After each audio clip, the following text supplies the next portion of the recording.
السلام عليكم ورحمة الله وبركاته، يا رب تكونوا كلكم بخير. لو انتوا بتشوفيني لأول مرة، اسمي رشا النشاوي ودي قناتي. فيديو النهاردة إن شاء الله يكون عن حاجة جديدة وطلعت فترة طويلة ترند، وهي جاتو المثلثات. ممكن تقدري تطلعيه في المنيو بتاعك صنف جديد على أساس إن هو جاتو، أو ممكن على أساس إن هو تورتة مقاس 26. التورتة دي أو الجاتو ده يا جماعة ارتفاعه أعلى من ارتفاع تورت المحلات، يعني في الحالتين ماشي معاكي وشغال جدا وبالطلب كتير جدا اوردرات، ومقاديره سهله وبسيطه جدا. بتفرق بس ان انت ازاي تطلعي الشكل الجميل ده.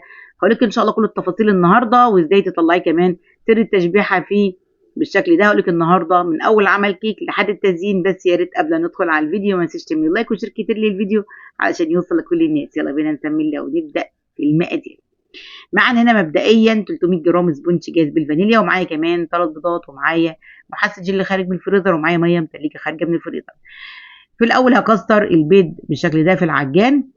طبعا العجان لازم يكون يا جماعه ناشف ونضيف، ما يكونش فيه اي سوائل. وبعد كده جبت هنا حطيت عليهم ذره فانيليا، وبعد كده جبت تلت كوبايه ميه متلجه خارجه من الفريزر، وبعد كده حطيت نص معلقه محسن جل، وحطيت 300 جرام الاسبونج. ممكن تعملي ب 300 جرام اسبونج، ممكن تعملي ب 350 جرام لو الاسبونج معاكي مش بيرتفع، او الاسبونج معاكي مش بيطلع مرتفع. تمام، يعني ممكن 350 جرام بالثلاث بيضات وبنفس المقادير، او ب 300 جرام مفيش اي مشكله. جبت ورقه زبده عملتها في قاع الحله الصينيه بالشكل ده، وبعد كده غلفت الجوانب بقطعه زبده من الثلاجه علشان يطلع بكل سهوله. ده قوام الخليط يا جماعه، ما شاء الله قوامه هش، مش بينزل من الاسباتيول كده، ما يكونش سايل. ده من نجاح معاكي الاسبونج ده بفضل الله وبفضل الميه المتلجه اللي احنا حاطينها. بعد كده ابدا اجيب الخله وامشيها بالشكل ده عشان يكون مسام الكيك ضيقه، وده اللي احنا هنشوفه دلوقتي. هدخله على الفرن سابق التسخين على الحراره 180 ل 200، هياخد معاكي بالظبط حوالي من 35 دقيقة ل 45 دقيقة حسب حرارة فرنك. بنختبر بالخلة وبنطلعها بالشكل ده، وبعد كده اغطيها. انا هدخلها طبعا التلاجة، اغطيها بستريتش راب وادخلها التلاجة لحد ما تبرد، او تاني يوم نشتغل. هنا الكريم شانتيه عبارة عن 250 جرام كريم شانتيه خام بدون سكر، وعليهم كمان 30 جرام سكر حبيبات، وهنا كمان 20 جرام باستري كريم. هنا سبت الباستري كريم في جنب، حطيت عليهم طبعا من كوبايه ونص كوبايتين ميه متلجه من الفريزر. زي ما قلت لكم في كل مره هقول لك وكل فيديو ان الميه تضيفها بالتدريج، انت المكان عندك غير المكان عندي. هنا اخدت نص مقدار الكريم شانتيه ده اللي هسيبه للتجليس، مش بحب احط الباستري في التجليس. وبعد كده احط الباستري على خليط الكريمه اللي في قلب العجان. جبت هنا الكيك من الثلاجه زي ما انتم شايفين، اداه التسويه بتاعته مظبوطه جدا. شلت الطبقه اللي في الارضيه والطبقه اللي في الوش، طبعا اللي فوق دي بيكون زفره البيض، الطبقه اللي في الارضيه دي بتكون واخده لون حاجه بسيطه جدا. في كتير مش بيشيلها، بس انا صراحه بحب الكيك او الجاتو عندي يكون لونه من فوق زي من تحت كل واحد. بعد كده هنقسم الاسبونج لطبقتين، هتقسميه بقى بالمنشار، هتقسميه بالطرنش بتاعك، مفيش اي مشكله حسب ما انت شغاله. انا بعمل المنشار على رقم 8 او ممكن 7 ونص، واعمل الطبقتين يكونوا زي بعض بالشكل ده. طبعا هنا بقى الكريم شانتيه ضرب، شايفين يا جماعه الكريم الاسبونج طري ازاي، ومسام الكيك ضيقه جدا. طبعا بالتالي انا مش بحتاج ان انا اسقيه اطلاقا. جبت هنا بقى بورد مقاسه 30 في 30، حطيت عليه معلقه كريم شانتيه، وبدات احط الطبقه الاولى وظبطتها في نص البورد بالشكل ده. ما ينفعش احط بورد اقل من كده. بعد كده جبت الكريم شانتيه طبعا اللي كان متضاف عليه الباستري. طبعا باقي الكريم شانتيه احنا حاطينه في الثلاجه. هنا بقى حبيت احط حشو جناش، انت براحتك، ممكن تحط حشو جناش ما تحطيش مفيش مشكله. وبعد كده جبت بقى هنا حطيت الطبقه الثانيه بالشكل ده. انا ما بحبش برده سمك الكريمه يكون كتير، انت حسب ما انت عايزه. طبعا كان عباده واقف جنبي عايز يشتغل، بقول له لا روح غسل ايدك، قال لا ايده تضيفها وانا لسه مغسلها. حطيت طبقه بسيطه من الكريم شانتيه بالشكل ده، وبعد كده بقى دي الطبقه اللي هي الاولى اللي بتلم كده فتافيت الكيك. وبعد كده جبت الكريم شانتيه من الثلاجه، وابدا ان انا احط عليه معلقه كاكاو ومعلقه جناش، وابدا اضربها تاني واغلف بها الجاتوه من بره. طبعا انت حابه تخليه كله يكون يعني كريمه بيضه، والسبونج من جوه يكون فانيليا، مفيش اي مشكله، انت حسب بقى طلب العميل معاكي.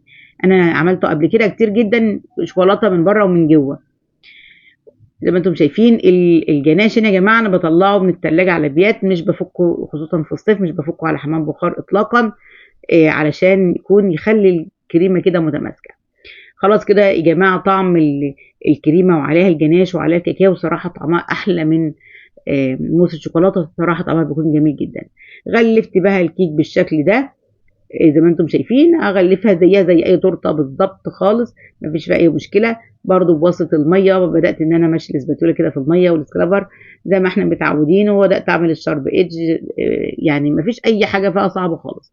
المرحله المهمه هنا ان احنا لازم بعد المرحله دي ندخلها الفريزر مده لا تقل من نص ساعه لساعه حسب الفريزر عندك، علشان التقطيع معاكي يكون مظبوط، وعلشان الشغل بتاعك يكون بيرفكت مفيش فيه اي غلطه.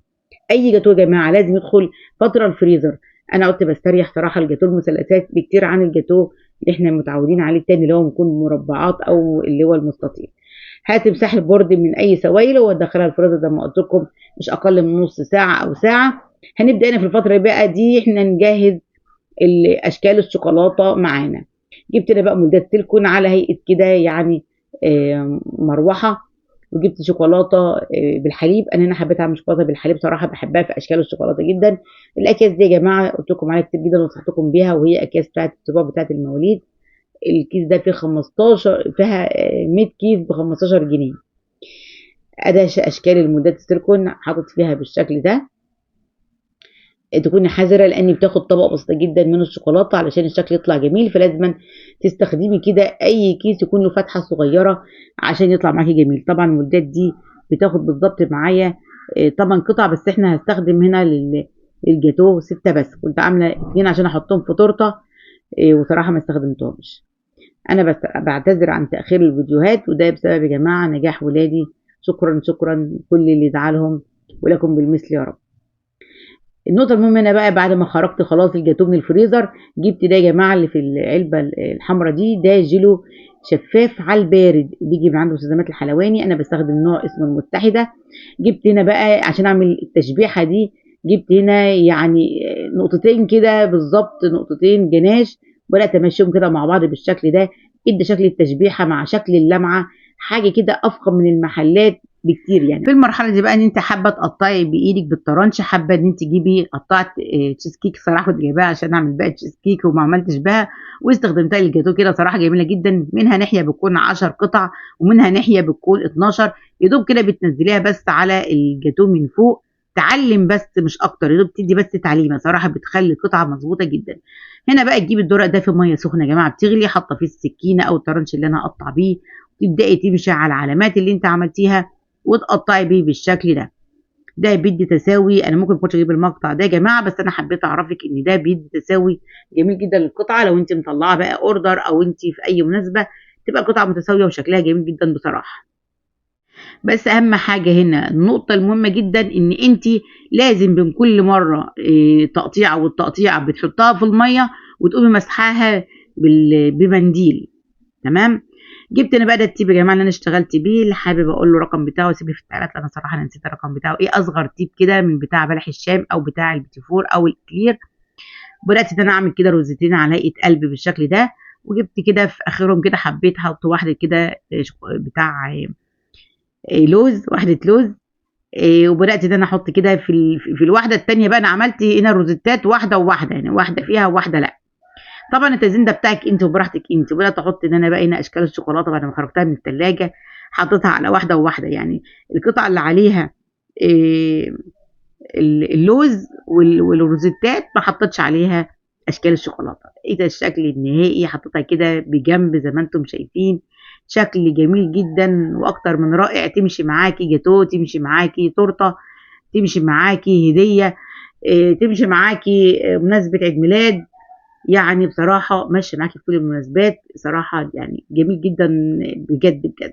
خصوصا بيعجب العملاء ان هي بتكون يعني اعلى من تورة المحلات ومتقطعة كمان جاهز. حاططها هنا في كرتونة مقاسة 30 في 30، صراحة لقيتها مرتفعة عن الكرتونة بتاعت الجاتوه فحطيتها في كرتون التورتة بالشكل ده. وكده خلاص يا جماعة اللي وصل معايا لحد هنا يا ريت ما ينساش يعمل لايك وشارك الفيديو وشاركوا كل اصحابكم علشان الكل يستفيد من الوصفة. وان شاء الله تزوروني في فيديو جديد. كانت معكم رشا نجاوي. السلام عليكم ورحمة الله وبركاته.